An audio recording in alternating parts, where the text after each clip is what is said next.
Hi, I'm 𝙈𝙚𝙗𝙼𝙖, your host of Breaking Norms, Building Dreams, your guide through this transformative journey in both business and life. This is your place crafted for dreamers, doers, or anyone who has been told they can't. Get ready as we challenge those narratives together.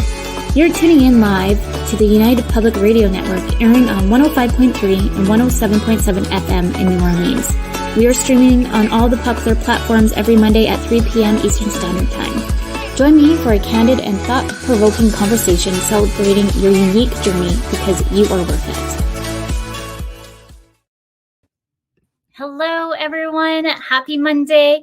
Welcome to Breaking Norms, Building Dreams. I'm your host, 𝙈𝙚𝙗𝙼𝙖, and we are broadcasting live on the United Public Radio Network and the UFO Paranormal Radio Network, 105.3 and 107.7 FM in New Orleans. Get ready to escape the next hour as we break norms, build dreams with Meghan today. Thank you, Meghan, for coming.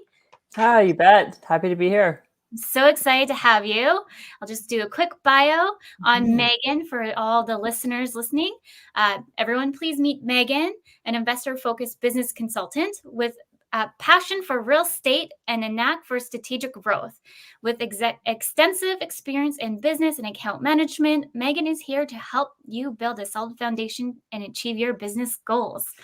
I'm so excited to have Meghan talk a bit more about what she does, her journey from corporate to what you do now, motherhood, like all the fun things, let's say, because it is fun. Absolutely. There's a lot of things. That's right.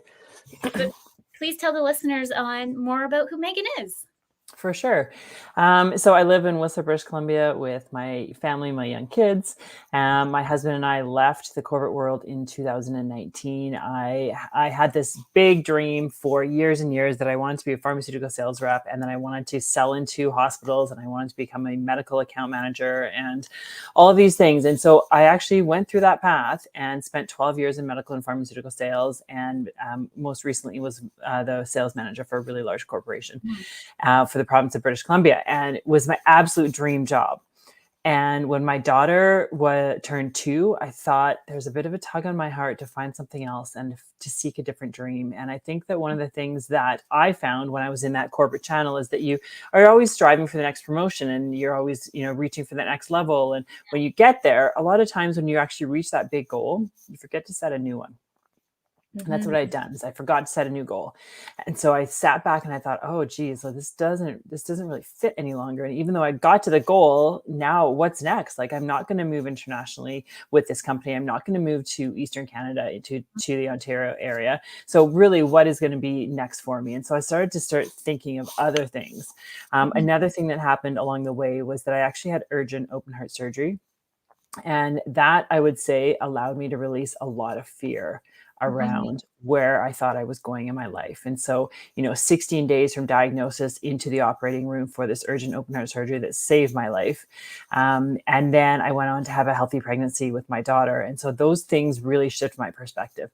And I think a lot of times, people say, like, what were you doing at that moment in time? Like, when you had the surgery, was this like a pivotal moment for you? Did it change the way you were living life? And I thought, no, like, I was literally living my dream. I was working my corporate job. I, newly married, a young child, and working on a family and all of those things. And so then I really realized that actually, what I did do, it allowed me to release the fear.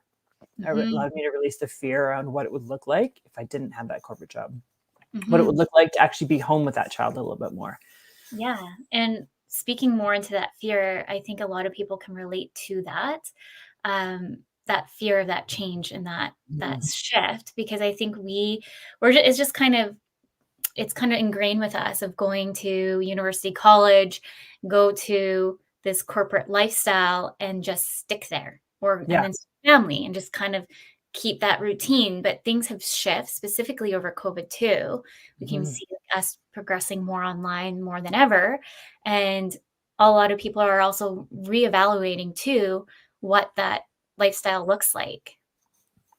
Yeah. And I would say that, we had set out when we left the corporate world, we set out on this path to, live in our home here and then rent it out when we traveled and that type of thing. So that was obviously delayed quite a few years because of COVID and pandemic things. So now we've gotten back to the model that we originally set out 5 years ago on. Yeah. So, we spent a year in Mexico living with our family. My daughter was at a Spanish school there. She was, learning to speak the local language, making local friends, building a community there. We came home for 5 months. We went back down for another 2.5 months so that she could really focus in on her Spanish again.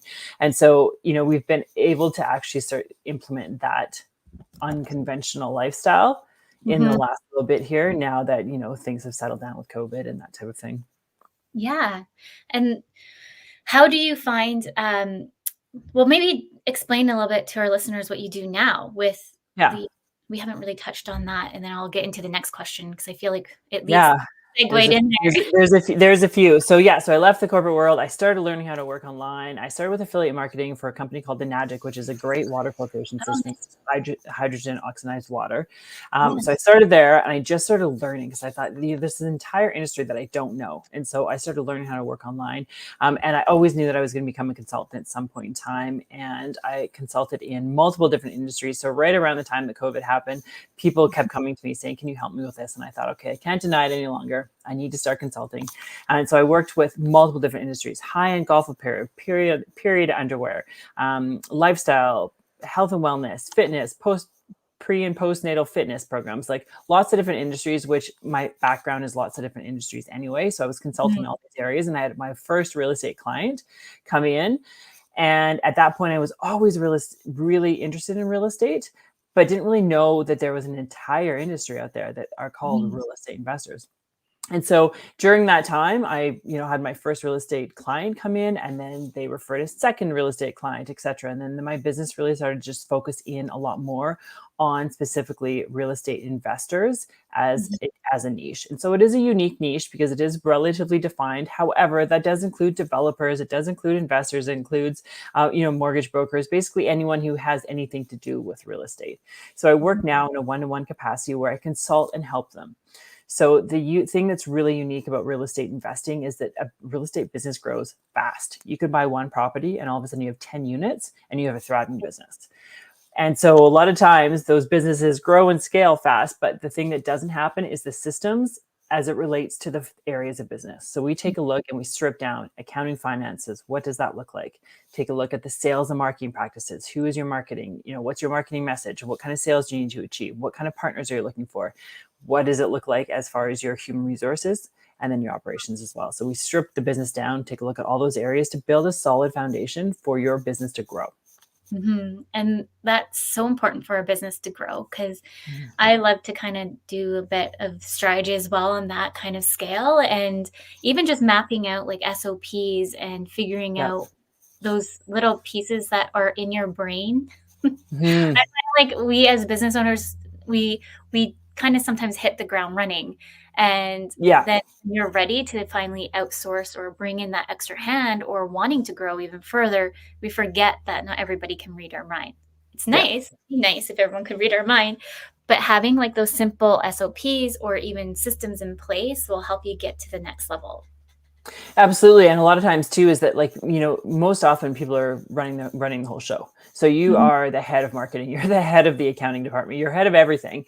Yeah. And if you're away from your business comes to a standstill. Or if your spouse or your business partner has to take over your business, that can be a really risky position for them to be in if you don't have these systems in place, if people don't know how to pay an invoice. It's true. Yeah. Just kind of like I was thinking the other day, like if I become sick, I'm just so used of doing all the things. Like, yes, Mark comes with me to the accountant when we have our yearly accounting meeting, Yeah. but does he know how to jump in and do everything in between? No. So Yeah. like this year, I find I'm calling this year the year of cleanup, the year of change. I feel like the market's a bit slow, so this is the year to kind of like finesse what I've been wanting Yes. to or finesse like things over here. When I first started the business, I created all these like systems in place so things could run in the background for me while I was pregnant and or not feeling well with the Yeah. kiddo. One kiddo now too, but I just find that things have outgrown, and I find that a lot. You can maybe give some insight on this. That a lot of business owners, they're like, oh, well, I already have these systems in place. But the thing is, when you're constantly growing or shifting, you should really look back at your processes and reevaluate them and see how they can be tweaked or elevated Yeah. more. They're all working documents in my mind. Oh, You I like know, that. Yeah. And so they're always fluid. They're always changing. They're updating as you go. You add in a new way to pay people, right? So you have to update the SOP alongside of it. And it's true. It's the clunky, heavy work that people don't like to do because it is a bit time consuming. And when people are just running so fast, they just want to keep running. They don't want to stop to say, hey, wait a minute, I need to do this. But what happens in real estate is that if they keep running too fast, the business is going to blow up if you haven't stopped to say, hey, wait a minute, I need to kind of start doing some things in a repeated way. Either you're going to burn out as an entrepreneur, because we know entrepreneur burnout is a huge thing, or your business is just going to blow up because you don't have good clarity to your financials. You don't understand which properties are actually, bleeding the account right now versus which properties are adding cash flow. And a lot of times too, is that we don't realize that we have fixed business costs to run our business. All of the subscriptions that you have, your Dropbox, your DocuSign, all those things cost money. So those are all fixed business expenses versus just the cash flow that you're getting from each of the properties and your overall portfolio. So a couple different ways to think about. I like that. So on that note too, like for any other business owners, if you're not even an investor, just looking at kind of your ebbs and flows of revenue as well, of as a full picture, but then also too, like where are you putting your money with marketing? Where are you putting your money and like all those systems? Like I'm like the new promoter, I feel like right now for 𝑬𝒑𝒊𝒔𝒐𝒅𝒆. Oh yeah. I'm like, no, you don't need, just go over here and pay one time and then we shall be good. So like right now I'm pushing on like, okay, what can we find in 𝑬𝒑𝒊𝒔𝒐𝒅𝒆 for maybe like a project management system that's decent enough that might have potential to grow into something really big. And then like I kind of strategize. I'm like, what's the customer service? How many reviews do they have? Like all these things. But like I just said, like this is a year of cleanup and this is the year of like finding like my one-time purchased items. So I don't have to think about it again. And it's just something to revisit later. Yeah, the year of cleanup is huge because, when the industry is a little bit slower, like it has been in the last, 18 months and things, this is the best time to start putting those things in place so that you can just really start getting ready to grow and to scale and things like that. Yeah. I know scale is very much an overused term in the real estate space as well as in the online business space. You don't necessarily have to go to 100 doors in order to make this work really important. If you want to buy 2 properties a year, you need to do this work to make it really important. For anyone listening that they may even want to start in real estate investing, do you have any tips for them? Yeah, the first thing I would do is, you're going to pick up the first thing you're going to do is probably pick up the Rich Dad Poor Dad book, which everyone recommends is like the gold standard of learning how to actually start looking at money in a different way. There are so many great podcasts out there. There are so many great people on Instagram out there. I work with a couple of colleagues, Elizabeth Kelly, Victoria Clooney, like they have been investing for 20 years. So they have a wealth of knowledge in their back pocket. Those are Canadian real estate investors. So start learning and start understanding, and then pick a strategy and start learning how to do that strategy. So when we talk strategy, we could be thinking we're going to buy a house, we're going to repair it, and then we're going to sell it. So it's a flip. We're going to buy a house, we're going to renovate it, and hopefully pull equity out. And we're hoping to BRRRR that property. Maybe we're going to get together with a couple other people, or maybe we have some investor money that's coming in, and we're going to pay a rate of return to that investor while we borrow their money to buy the house. There's lots of different things. So I would say, number one, start reading, start learning from people online who have been ahead of you and who have a proven track record. That's very important to really start understanding. But there is an entire industry out there called real estate investing that I didn't realize was happening up until 4 years ago. Yeah. And I've always been interested in real estate. So it was like a perfect match for me. Yeah, it is. I just love seeing what you've been up to. I've been following you for a while, and I just love always seeing like your new courses or workshops that you put out have always been amazing. For real estate investors or new ones, what kind of mind shifts or mindsets would you say that they should have? It's interesting because coming out of corporate, going from an employee to, an entrepreneur, there's a big mindset shift. And so I remember very distinctly the very first program that I purchased when I started my online business, and it was a mindset course. I didn't even know what the woman was selling. I couldn't really understand it or grasp it myself, because in my mind at that point, I always thought mindset was either just positive or negative and you moved on. But then I realized how much power you actually have in controlling your mind in all the thoughts that you have all the time.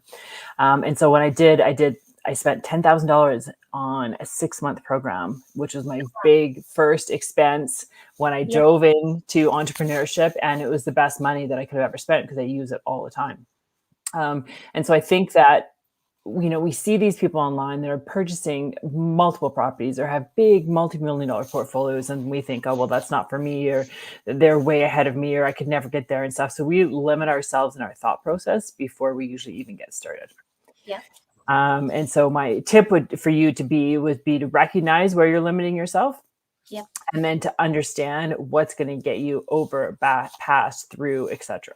So sometimes we just need like a shakeup. We need to listen to our favorite song, and we need to journal a few things and say, no, I can make that big, scary step to buy the single family property.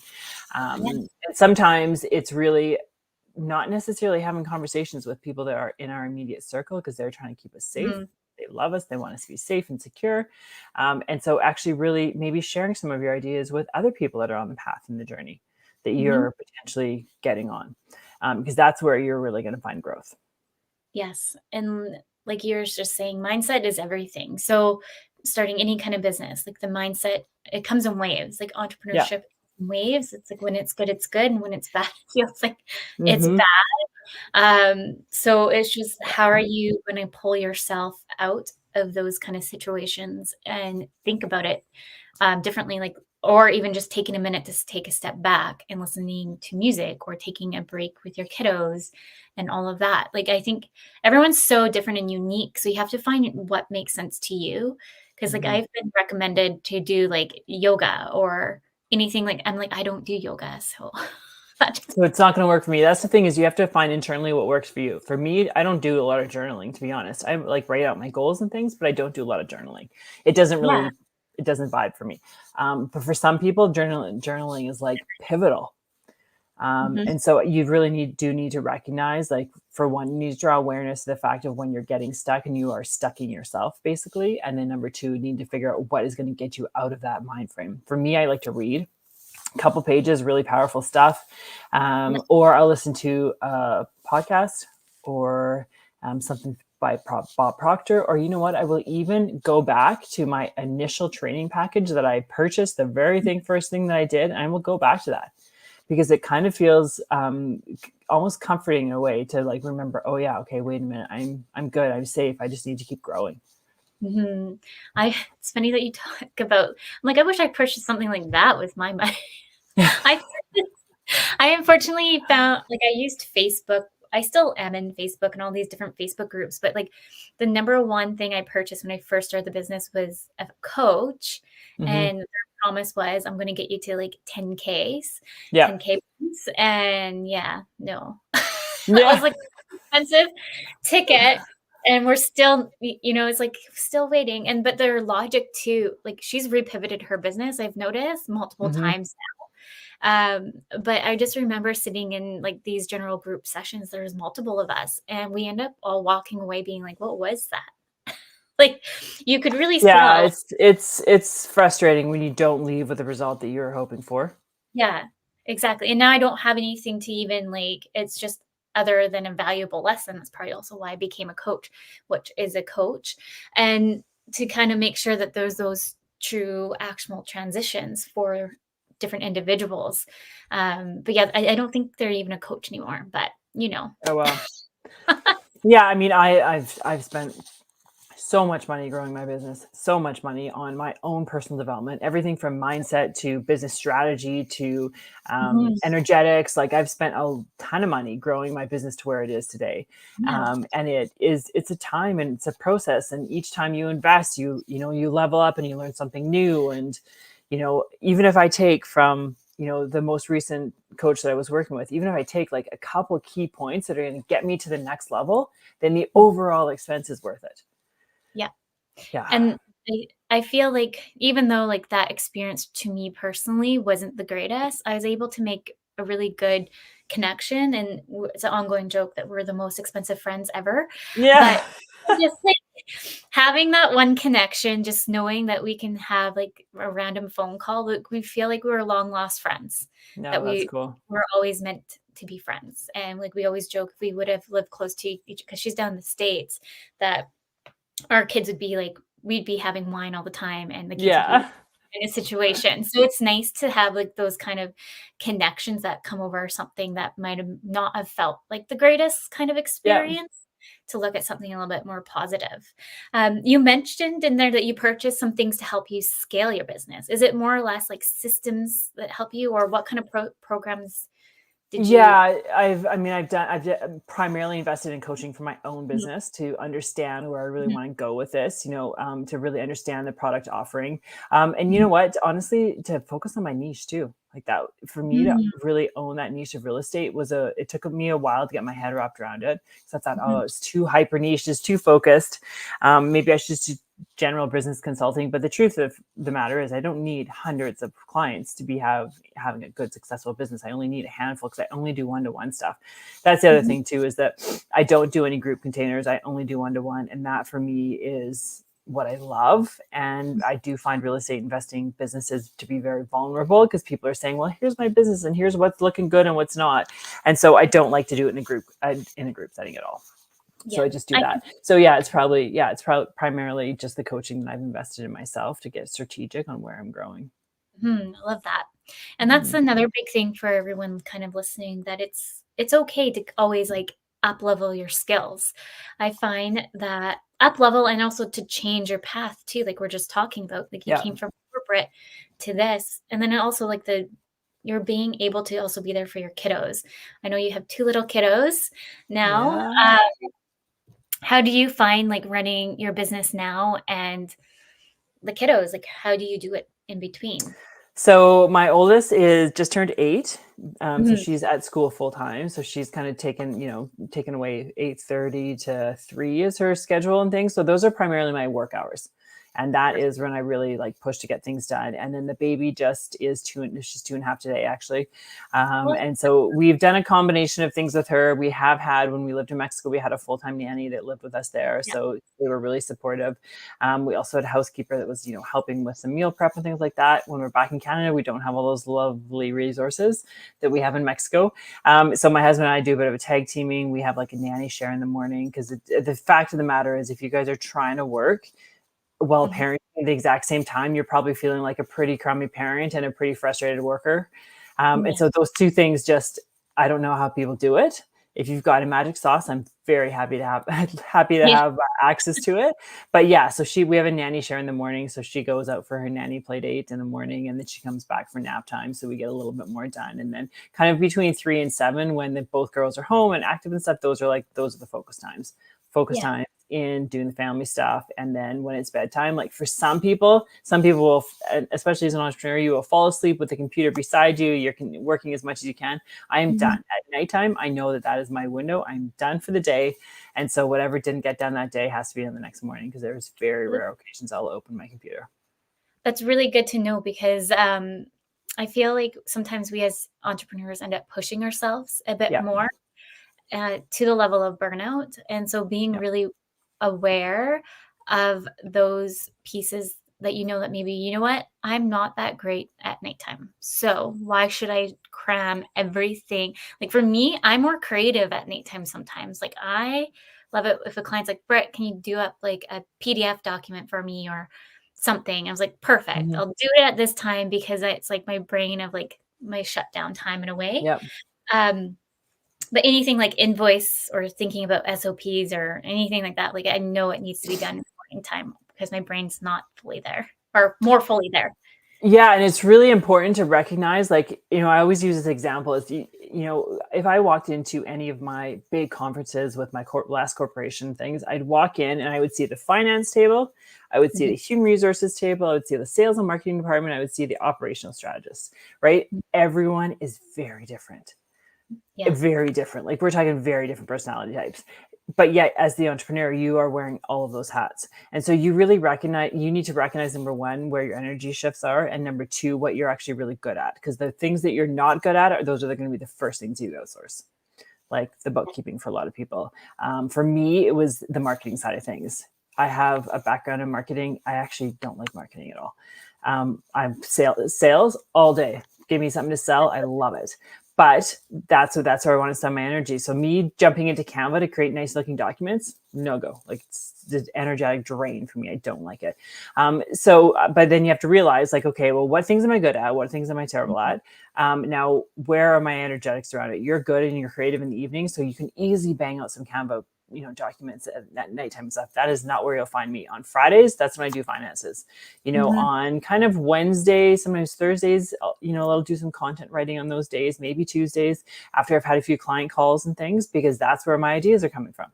Yeah. The client call, things like that. So I always recommend to take a look at your like weekly rhythm, figure out where your energy is, figure out what works best for your business and your flow, and then slot in the things you're going to do into that. I like that. Like bookkeeping, I give that to my sister-in-law who's listening. Great. Hi, Brooke. Give her like all of the stuff, and I have an accountant as well, but I really lean a lot on Brooke to give me some of those extra guiding pieces. Like I thought I wanted to be an accountant. Like, I went to school and did all these extra things thinking, yeah, I want to do this. And then I did like internship. I'm like, it's so boring here. And so I ended up switching out completely, and then I ended up being in tech a little bit, but like completely a different change. And that's the thing, is like, I like what you're recommending there too, what your days look like. For me personally, on Fridays, I don't like to book calls. Like, actually somebody just messaged me being like, I booked a call on Friday. I'm like, no, you didn't. It's out of office. What do you mean? That's my day. So locking in like at least a dedicated day or even half a day until you start building that flow a bit more, or knowing what your flow is, I think will be very helpful. We're almost actually, because before I move into the next transition, we're pretty much almost midway here. So let's just do this. For those just tuning in, you're listening to Breaking Norms, Building Dreams. We are live on the United Public Radio Network and UFO Paranormal Radio Network, 105.3 and 107.7 FM in New Orleans. My next question for you is about collaboration with investors. Maybe let's go back a little bit. For collaboration, how do you see that beneficial for you as a consultant? Yeah, I do collaborate actually with a bunch of industry leaders as well. From a number of standpoints. Number one is just, it's a great referral network because everyone is kind of, again, swimming in the same type pond. But number two, because there's so much synergy when you actually work with people who understand what you're talking about. And, one of our shareholders for one of our corps made a comment yesterday. He said, like when we first started, I was Googling every acronym that I could, because in real estate, there's a lot of them. And as you guys were doing the Zoom calls, I was on the offside, Googling and stuff. So it makes it really nice when you've got industry people that you can kind of bounce ideas off of, or get synergy from, or get energy from as well, that are all working towards a common goal that aren't exactly the same as yours. So it's been really good. I mean, I've been amazing relationships with people online. In fact, we're hosting an online summit coming up this September. It's going to be the third summit that this producer has done, and I'm one of the co-hosts this year. So we're really excited about that. That would have never come to fruition if it hadn't have been through Instagram, online, collaboration, engaging, meeting people. All of it. You should post that information to me, and then I can at least put it within the comments for anybody listening who might want to come. It's not open yet, but it's coming. You'll have to stay tuned. So then I can put it in there for anybody kind of listening who might be wanting to sign up. Are you still looking at prices or anything like that? Is it free, or you don't know yet? It's not free. It's a paid program. It is a paid program. We're not releasing prices and things yet, but the wait list will be open soon for the early bird. We have 20 days of early bird sales. So you can get on the early bird list. That will be ready probably in the next 10 days or so. Awesome. Yeah. So everyone's really I'll put it in the comments for everybody to kind of take a look if they're listening and interested. So make sure you see you can also jump over to Instagram, because you'll be able to follow along with the launch over there. Here, let me put your information over here. Let's do that too. Let's multitask over here. Switch over. There we go. Go follow Meghan on Instagram and keep a track on that. And also on LinkedIn. I know you're active over there as well. That's right. Anybody listening, keep track of all of the great things that Meghan's doing. You mentioned that you're in Mexico. Like you purchased a house there? Tell us more. Yeah. 'Cause Yeah. So we're doing a flip there. We're in the very last phase of that flip. So, couple things. We bought the worst house in the block in the best neighborhood, which is about, I don't know if you guys have been to Mexico or have any much experience with Mexico, but most downtown areas have a downtown centro, which is like the historic area of where the city is started. That's where all the gathering happens. That's where all the celebrations and things happen. And let me tell you, there are a ton of celebrations in the Mexican culture, which is amazing. And so this house that we bought is about a 10-minute walk from that central area, amazing. which is amazing because it's a great location, relatively flat for the elderly population who are maybe coming down there and making it their home. And so we bought the worst house in the block. We added an extra bedroom, so it's got 4 bedrooms, it's got 3 full baths, 2 half baths, got beautiful entertaining space downstairs, big island, open to the little backyard area. So it's looking fantastic. So we bought the house in January of 2023. And we are significantly over timeline as of now. We're about 8 months past the timeline. So we're feeling the frustration of just wanting to get this project wrapped up so that we can move on to the next one. But it's been a great experience. We had a really good contractor, great building team. We've got a really good real estate agent. So we're excited about that. And we're excited to get the project kind of wrapped up, sold, and then move on to the next one. Terry was saying where in Mexico, I'm assuming? Yeah, it's in a city called Querétaro, which is Querétaro. City of about 2 million people, about 2.5 hours northwest of Mexico City. Oh, wow. Yeah, so it's inland. So when you're hiring contractors, just because, just say I'm new to this, Yeah. I would not trust myself probably like lifting floors or anything like that. I'd rather No, we didn't do any of that. We did none of that. We basically found a contractor who was recommended from our real estate agent, and they do a one-stop shop. Basically, they come in and they do everything for you from like right through to the finishing. They're hopefully installing appliances this week. Hopefully. But they've done everything. They've done the grass, they've done the removal of the walls, they've done the permits, you name it. So it's like an all-in-one package. Oh, perfect. So that part was relatively easy. And to vet them, my husband went to multiple of their projects before. He saw their work, he saw their finished work, saw different stages, etc. Yeah, that's really kind of important to note, because I feel like going into like a different country, like that trust. I got the question here. Did you hire a realtor there? Yes. So we purchased this property with the same agent that we're using to sell the property. Oh, perfect. And that's, I guess, for anybody kind of wanting to kind of go into this as well, to kind of look at agents, or how would you go about it? Finding an agent then? Yeah, it's very different than in Canada, because in Canada we have a central database, right? We have the MLS or realtor.ca, and in the States they have Zillow, and they have lots of different other resources as well. In Mexico, there's none of that. It's basically your property will sell as fast as your real estate agent is good. So there's no central database. The only reason we even knew about this, that this place actually had another offer on it on the same time, is when we walked past that area, the sign on the exterior of the building was flipped up. And so typically when a property is for sale, there's a sign on the exterior of the building. So you can drive all around your little area looking for signs.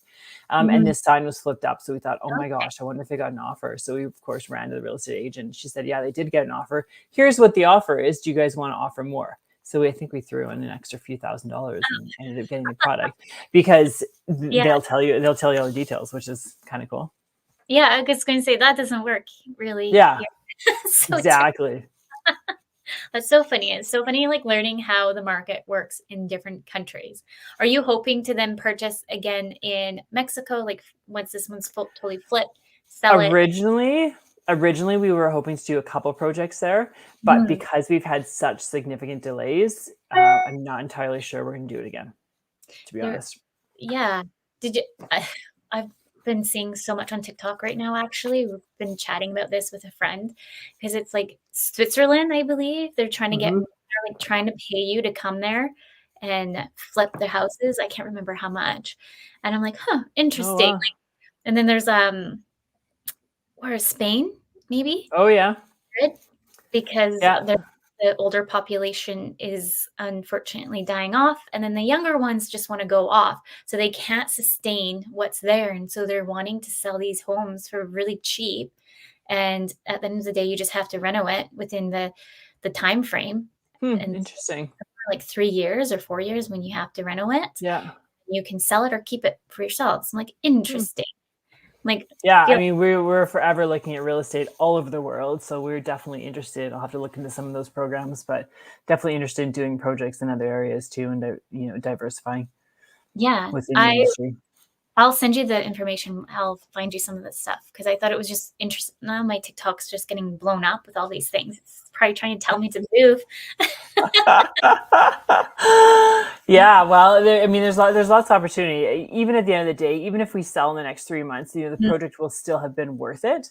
However, it's just the frustration and the 8-month delay, and 9-month delay. Like if it ends up being an entire, extra year, that's pretty significant on your bottom line. Yeah. Yeah. No. Yes. Yeah. Well, I wish you luck for that to Thanks. iron out a bit. I know you've been having a great time in Mexico, so at least you can go. Yeah, I mean, we love Mexico. We've had a great time there. We had great experience with the culture. I mean, everyone is so welcoming and inviting. Kids have loved it. Yeah, it's been amazing. On one hand, I kind of want to go back sooner than later because I don't want my daughter to learn all of her Spanish or to lose it all. Sorry, but on the same account, we've got some other plans of places that we want to go to, so we're not entirely sure where's next. What are your top areas that you think that you might go to next? Well, going back to Mexico would be one option. Going back to Italy would be another option. We want to go skiing in Japan next winter as well. So we also live where we live in Whistler is actually a nightly rental as well. So we're we were already in the real estate game before we started the consulting. But and so when we travel, we actually rent our property out as an Airbnb property. Oh, amazing. So we'll go somewhere for a chunk of time in the winter. Amazing. Japan, I've been hearing a lot about Japan actually lately. And it's cheaper to get flights from Vancouver to Japan, Tokyo, and just, and getting like night stays there cheaper than here in BC. Oh, yeah. Yeah. And there's actually a great ski culture there. There's excellent powder. I didn't even know that. That's interesting. Learn something new every day. Exactly. How do you find, because you have kiddos, just moving into like it's great for the kids to learn the different culture, but do you find it hard to switch for the kids when they're moving into like Mexico? I don't find the culture to be that much of an issue at all, to be honest, in any of the traveling that we've done. And we've been to lots of different countries, since my 8-year-old was born. And even my stepdaughter, who's 23 now, she's been to tons of different countries and traveled, quite a bit as well. And so I don't actually feel it's a cultural thing. If anything, it's just the rhythm of the day. And so the rhythm of the day is difficult for kids if they don't know what is coming. And so we try to keep the rhythm of the day as consistent as we possibly can. So breakfast happens at the same time, dinner happens at the same time, the bedtime routine's the same. We listen to a meditation, shower, bath, whatever. And so we just try and keep the rhythm of the day as consistent as we possibly can. Yeah. And I couldn't even imagine how much culture they're learning too in different parts. Like my daughter's, what was she asking? Actually, I think she was asking where Japan was. And we're like, how do you know about Japan? I'm like, yeah. Somebody has said something to her. Yeah. Yeah, it's interesting at how open they become to other cultures and how, like we come home and of course the first thing my daughter says, like, I don't want to go traveling again. I don't like traveling. I'm home. I want to stay home with my toys and things. Right. And so it's really easy as a parent to get wrapped up. And if any of you parents are listening to this, you will understand. You get wrapped up in the moment of being like, am I doing something wrong? Should I have not taken her away for so long? She just missed 2.5 months of school. And so you default back to the old behavior patterns that you have been raised on. And that is very common. And even when we extended our trip in Mexico this time, we extended by an extra 3 weeks for a variety of reasons. And I was feeling this guilt. I was like, oh man, we're missing a bit more of school, which the school part I'm not worried about because she was already in school in Mexico. We go to a school there as well. But she's also, of course, getting the world education, which is incredible as well. But you very easily fall into the pattern again of being like, oh, well, the school says I shouldn't miss any more days. And, and you're like, wait a minute here. We are learning so much right now. We're in completely immersed in another culture, in another community, like building so many other skill sets. But it's so easy to fall back into that trap of thinking like, oh no, wait a minute, we're supposed to be doing 9 to 5, Monday to Friday, the grind every day, waiting for the weekends. And you should feel guilty if you take your kids out of school, and you should feel guilty if they want to stay home with their toys. And it's that part is a mindset shift and that part is mindset work that you do all the time. I definitely can see that. And unfortunately, just the people are surrounding you too could have what those says. And so having like that strong mindset of like, that you're putting forward, like they're still learning. If anything, oh my gosh, yeah, tons more in the real world. So, like, even I remember we're just trying to get Rye into more of the real world of just now, because let's be honest, they both were grown up in COVID. So it was just kind of exclusively into the land of the house. Like even just teaching to go out to the mall or like in a lineup or purchasing things. Like for their birthday, I made them go to the store and pick out their present. I told them how much money they had and let them go pick out. And just trying to also educate too, like just because you think that you want that one thing, maybe we should look around and see if there's other ones that you might like. So just trying to like challenge that. So even just going to a different culture, I think they're getting more than anything than they would really too in the school.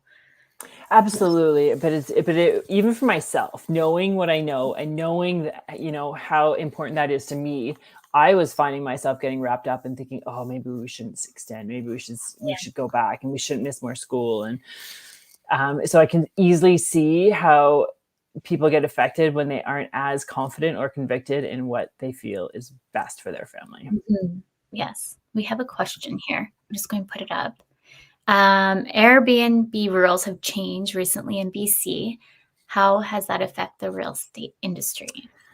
Yeah, we are lucky at our properties in that we haven't been affected because we are in Whistler, which is safe as part of the top 10, I think, ski resorts that were kind of in this umbrella. We're also phased as a nightly rental here, which I know zoning has changed in a lot of municipalities, and I definitely do not agree with that.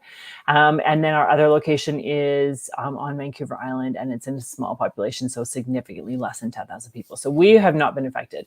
How have other people been affected? Well, I can definitely tell you that real estate prices have dropped in those areas where they were previously zoned for nightly rentals and then have gone to only long-term rentals. As an example, the properties in Victoria. I also know that there has been a saturation of product on the market because a lot of people have been forced to sell or start to list. So I have actually heard stories in Victoria of up to 67 units in one property going for sale because the strategy has changed and they can't do that Airbnb any longer. So it's not serving them. So what is that going to do? That's just going to drive your price down and you're therefore losing money directly out of your pocket. And then, of course, there is the new capital gains coming into effect at the end of June as well. So that has also, and we're actually seeing that here in Whistler as well. There are actually definitely some secondary homes right now that are on the market for very good prices because they're trying to avoid that capital gains. So it's definitely affecting. Do you have any recommendations for anybody listening for if they are like in the Airbnb or anything like that? Because I know you're in Whistler, so it sounds like it's a bit different. Yeah, I mean, I will give you my suggestions, but I will also preface to say that I am not a real estate coach. I am a business consultant for real estate investors. So I will never tell clients or customers when to buy, sell, or hold a property. That is my disclaimer. I will help you understand your business so that you have a better idea as to when you need to buy, sell, or hold your property. As far as the properties go, when I run my own portfolio, I always look for an option A, B, or C. And so typically when I buy a property, I will know that A is my Airbnb. My hope is that I get a short-term rental in there. My B would probably be a midterm rental if it's close to a location of a hospital or a new building site, construction zone. Is there an area that we could potentially do a midterm rental? And then my option C would be to have a long-term rental in there. And if all of those, if that one property checked the boxes and cash flowed on all of those three strategies, then I'd say, yeah, it's something that I would absolutely go for. But I definitely think that people are having to pivot right now. There is some interesting things coming up. There are some people that are, trying new strategies and things, which is great. I recognize the impact that Airbnb has on the local housing issues, but I also recognize the impact that it has on people who have purchased it as a business model. So yeah, it's pretty hard. Definitely interesting times that we're in right now. Mm-hmm. Well, I was just looking at one of these questions that I did have noted down about adapting to a market of change. In general, sorry, we're getting blown up with comments. So I started reading my question over here, and then that's okay. Terry said, "What's a midterm rental?" Midterm rental would be someone who's coming into a contract. Maybe they're coming into a locum at a hospital or in a community, and they're coming in for anywhere from 3 to 6 months, and they are looking for something that's completely furnished and turnkey. That would be a midterm rental. Okay. Yeah, I know that there's so much going on. This is not my realm to go in and invest or anything like that, but I know just listening from, I've been watching things that you've been doing and just in behind the scenes, that it's definitely interesting times that we're in. Do you recommend to clients or anybody because we're kind of slow right now, do you recommend anything else that they can do other than fixing their systems? What other things could they do with adapt and change? Yeah, I mean, I'm not going to make recommendations again, but what I see happening in the market is people are going to the United States. Hands down, people are moving to the US to take their investing down there, without a doubt. People are also looking at bigger projects right now, taking a look at the housing crisis that we have. How can we, a lot of people are transitioning to multifamily, a very big buzzword in the industry right now. How can you make one purchase and gain 30 doors, or one purchase and gain 15 doors instead of one purchase having one door? And when you talk about doors, that is the amount of units that you have available for rent within that property. So yeah, people are definitely switching strategies. A lot of people are liquidating, so they become more stable. So lots of different things are happening. We're just joking right now, not to invest or anything, but let's just sell this house and buy a bigger house with property, and then our friends can start doing little town or little units. Yeah, I actually have a colleague who is working on a tiny home project right now. They have a prototype coming to the market. I mean, I've said this before too, and people laugh at me when I say this, but I want to bring back the mobile home parks and make those classy and nice and affordable for people. And there's, I definitely think that there has got to be other ways of housing in an affordable way that we haven't done yet. And, there's a local parent group that I was in not too long ago, and someone said, hey, a bunch of us moms get together and buy this property first before a developer comes in. And I'm thinking, well, wait a minute, I also have some developments on the go, and I don't think I'm a bad person for doing that, because I'm now going to be offering 8 units for rent as opposed to having 1 unit for rent. But for them to go ahead on a group buy, it was like something foreign, but in actual fact, it happens quite often. Right? Like our property on the island, we've got 4 families that own it. And I think it's a great idea. And I think that there's a lot of creative things that can be done that haven't been done yet. So people are scared of them. I think we're not, in our society, it's not really normalized in a way for us to do that in a way, but it's slowly coming more into the works, because unfortunately the cost of just a single family home is not really affordable for those family members, right? So looking into, our good friend lives out in Alberta, and he keeps asking us to move out there and just let's purchase a big mansion over there, and then we'll be fine. And it's well, then it's Alberta. But I've lived in Alberta, so I can say that I don't necessarily feel the need to go back to Alberta, but I also invest in Alberta. And I'm happy to invest there, because it's booming, it's growing, it's affordable. Yes. I've been all about looking into 𝑬𝒑𝒊𝒔𝒐𝒅𝒆. 𝑬𝒑𝒊𝒔𝒐𝒅𝒆 is actually really nice. Is it? I'm maybe because it's really fun to say. Yeah. Just because I like the way that it looks on paper. That's why we're going to move there. No, but no, I definitely can see that trend coming more forward. Even with kiddos, just not even knowing, well, let's be honest, they're probably going to be living with us for a long time now. But yeah, well, I'd like to get my kids started in real estate earlier than later. That's for darn sure. I can see. Yeah. You'll be educating them on that. Yeah, Terry, in the US, the hot markets right now are Texas, of course. Texas is very hot. Florida Oh, is very yeah. hot. Ohio is quite good right now. We have also looked just into Washington, Bellingham, Blaine area because that's location that's relatively close to us. So there's lots of areas that are doing really well right now, I would say. And of course, in Canada, you are far-fetched if you were buying something. I mean, there are some places, of course, like New Brunswick and things like that, where you can get things that are much more affordable. But, you know, in BC, anything that starts with a 4 is basically non-existent. So, yeah, so it's just the affordability factor is huge. Mm-hmm.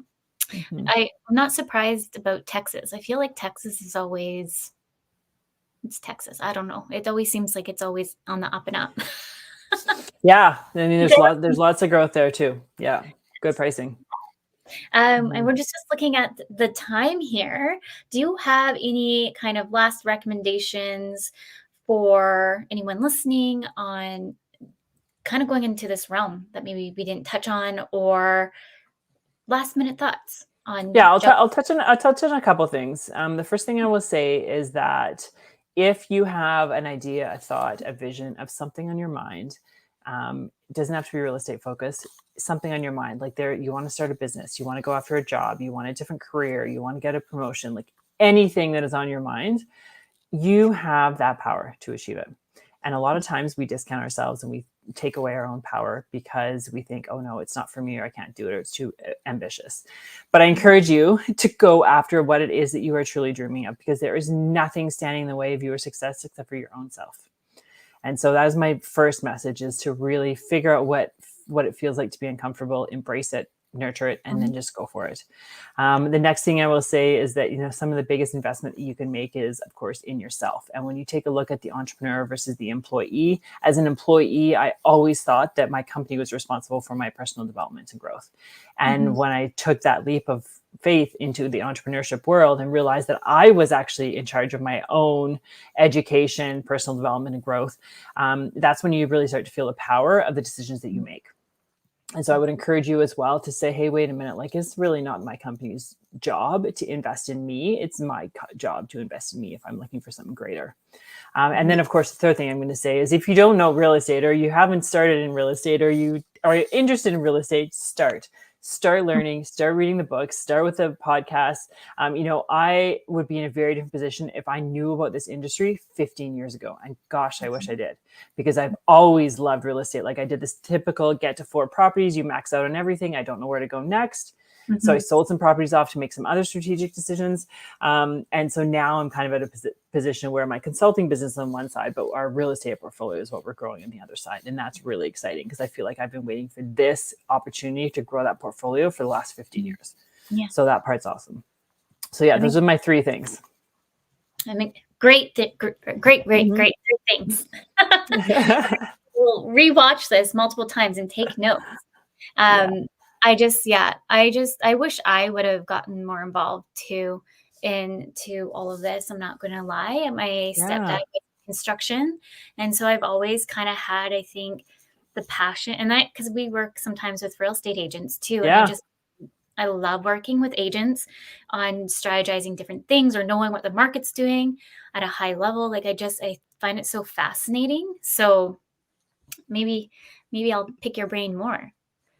Yeah, I mean, like I said, I'm super passionate about the industry. I love the industry. I love what we're doing. You know, I can honestly say I spent the last 2.5, 3 years just learning about the industry itself, nothing to do with consulting, but learning about the industry itself. And so this year we're poised for some pretty good growth. We've got 2 development projects on the go. I've got another corporation where we have a group of buyers.